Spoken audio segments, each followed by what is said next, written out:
last time. Yamori and Nanaksa finally learned about Nanaksa's past from Kabura. They discovered that a vampire's weakness is an item from their human days, and Kabura had destroyed hers as a way to bid farewell to her past. Uguisa, realizing she had arrived too late, was frustrated but quickly consoled herself there were other ways to kill a vampire. Meanwhile, Kabura soon noticed traces of Uguisa's visit.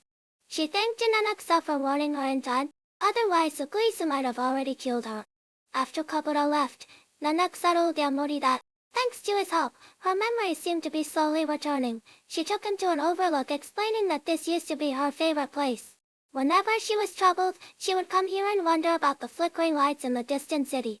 Eventually, she realized those lights were races of people living their lives at night. The thought of so many people doing different things living with different thoughts calmed her. It was then that she had her first real question. What are humans? And why am I not one? Hearing this, Yamori remarked that if Nanaksa weren't a vampire, they might never have met. But since vampires are so long, he'd happily accompany her to create more favorite places together. Nanaksa smiled brightly at his words and took his hand. Their hearts drew closer in that moment.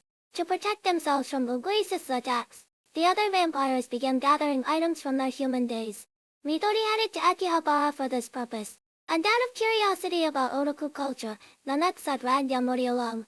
However, Akihabara had changed. It was no longer just a haven for hardcore otaku, much to Nanaksa's disappointment. She had hoped to see the legendary pure otaku there. With no other choice, they accompanied Midori to meet her thrall Love-kun, who turned out to be the exact kind of otaku Nanaksa had imagined. Excited, she wondered why Midori had never introduced him before. Did she hide him because she was embarrassed? But Midori simply replied, Love-kun is wonderful. What if someone tried to take him from me? Yamori and Nanaksa didn't see what was so special about Love-kun, until they learned that when he first discovered Midori was a vampire, his immediate reaction was to ask to become her thrall. His decisiveness made him seem surprisingly cool.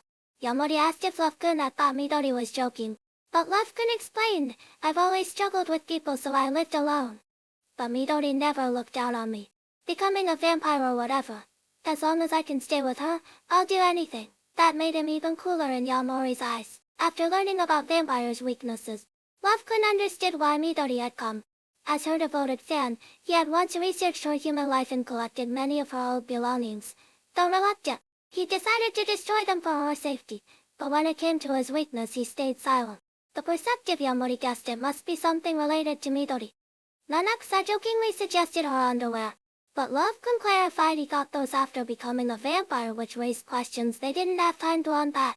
After several wrong guesses, Midori remembered Love-kun once mentioning a doujinshi he made. At the word doujinshi, Love-kun tensed up, revealing the truth.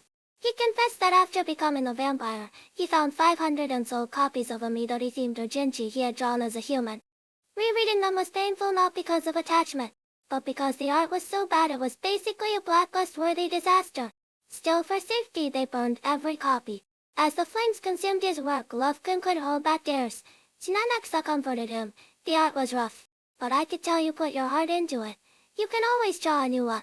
With her plans repeatedly foiled, what will Uguisa do next? And what are the other ways to kill a vampire? Stay tuned to my channel for the latest updates on the next episode.